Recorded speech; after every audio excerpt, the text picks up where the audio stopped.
So today's tip is watch your language. I'm Rachel Maunder and I work with people helping them tell their story, and I do that by helping them craft their story for talks and presentations. So the tip about language today, watching your language, is more about the presentation as a whole. And I'm not talking about obscenities and swearing, I'm talking about making sure that you are speaking in a way that your audience is going to understand you.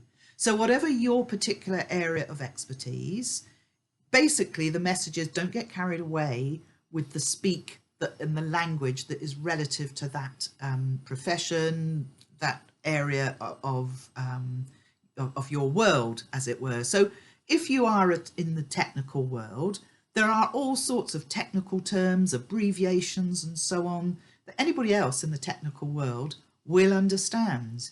And if you're having a conversation with them, whether in the workplace or whether it is a presentation, it's absolutely fine to use your profession-specific language.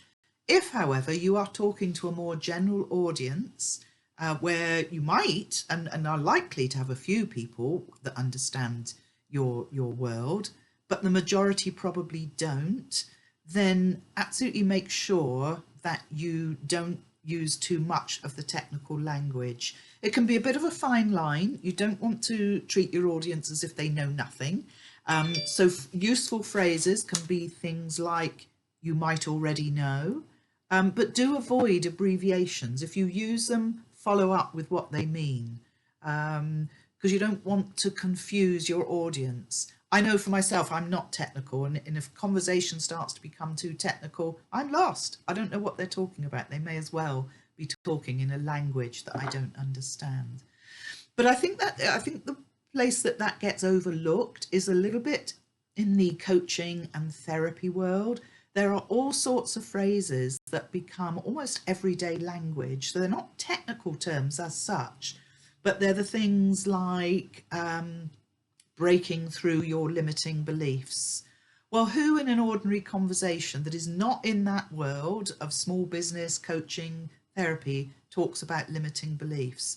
Your audience may not yet know what they are. And if you start, and nobody generally sets out to want to break through their limiting beliefs. What is it that breaking through those limiting beliefs is going to bring for them? That's the kind of thing for that sort of language. And equally, you know, when we're talking about the way you speak, is a big debate on whether, I'm not suggesting that you should for 1 minute change your accent or so on, but if you are somebody who swears a lot naturally in your conversation, just think about what you want your audience to do and who is in the audience.